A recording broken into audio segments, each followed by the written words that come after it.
હાલ નમસ્કાર, હું વિદ્યાર્થી નેતા નિખિલ ભોજાણી. હાલમાં જે કોલેજ એડમિશન ફોર્મ ભરાવાની પ્રક્રિયા ચાલુ છે ત્યારે પડતરી ખાતે આવેલ સરકારી વિજ્ઞાન અને વાણિજ્ય કોલેજમાં પ્રિન્સિપાલ દ્વારા 2 વિષયોમાં સીટો ઘટાડી દેવામાં આવેલી હતી. જે 8 વિભાગમાં, જેમાં ઇતિહાસ છે અને અંગ્રેજી છે. આ બંને વિષયોમાં પ્રિન્સિપાલ દ્વારા સીટમાં ઘટાડો કરવામાં આવ્યો છે. ઇતિહાસમાં 5 સીટો રાખવામાં આવી છે અને અંગ્રેજીમાં 6 સીટો રાખવામાં આવી છે. કેમ ભાઈ તમે આવું સીટો ઘટાડી દો છો? ગયા વર્ષે પણ આ પ્રિન્સિપાલે આવું કાર્ય કરેલું હતું કે આ બંને વિષયો 8 વિભાગમાં સંપૂર્ણપણે બંધ કરી દીધા હતા. એ સરકારશ્રી પાસે રજૂઆત કરતા એમણે બંને વિષયો તુરંત શરૂ કરી ચાલુ કરાવ્યા હતા. બરાબર. હવે આ વર્ષે પ્રિન્સિપાલ સાહેબે બંને વિષયમાં સીટો ઘટાડી. કેમ ભાઈ તમે સીટો ઘટાડી દો ને કેમ ભાઈ તમે આવું કરો છો? ભાઈ ઘણી અસુવિધા હોય તો તે સુવિધાઓ ભાઈ સરકારશ્રી પાસે મગાવો કે ભાઈ અમારા કોલેજમાં ઘટે છે. હવે પ્રિન્સિપાલ પાસે મેં રજૂઆત કરેલી તો કે અમને વિઝિટર નથી મળતા, આ નથી મળતા, તેવી રીતે આપને પાણીની જેમ પલાળી દઈએ. વિઝિટરો બધા આવવા રાજી છે, વિઝિટરો મળી જાય એવું નથી કે વિઝિટરો ન મળે. બંને વિષયના વિઝિટરો પણ મળી જાય. તો પ્રિન્સિપાલ એમ કહે છે કે પ્રોફેસરો નથી, આ નથી, વિઝિટરો કોઈ આવતા નથી.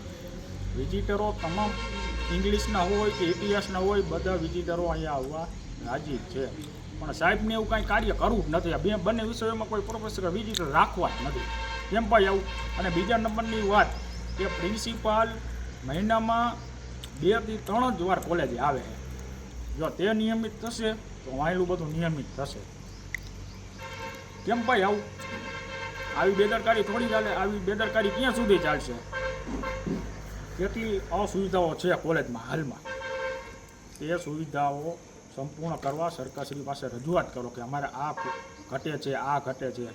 તમે આવી રજૂઆત કરો એ વ્યાજબી વાત કહેવાય કે આ બંને વિષયોમાં સીટો ઘટાડો એમ. ઇતિહાસમાં 5 ને અંગ્રેજીમાં 6, એવું 5 ને 6 જ એડમિશન લેવાના હોય. વિદ્યાર્થીઓ શું નહીં આવે એડમિશન લેવા માટે? અહીં નોકા બધા જગ્યાએથી વિદ્યાર્થીઓ એડમિશન માટે ભણવા માટે આવતા હોય છે ગ્રામ્ય વિસ્તારોમાંથી.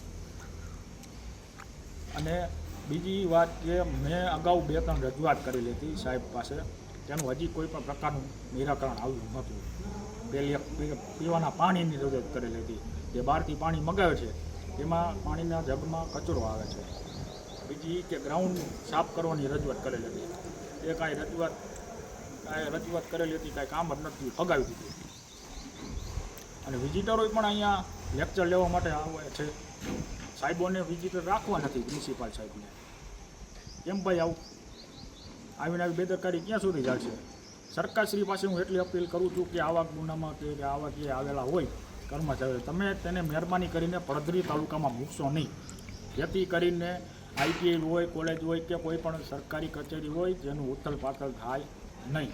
નિયમિતપણે અને સારું ચાલે એવું મેનેજમેન્ટવાળા કર્મચારી હોય તો વધારે સારું રહેશે. એટલે પડધરી કોલેજમાં બધું નિયમિતપણે અને સમયસર હાલે એવી હું જનતા વતી અને વિદ્યાર્થી નેતા તરીકે હું અપીલ કરું છું. આભાર.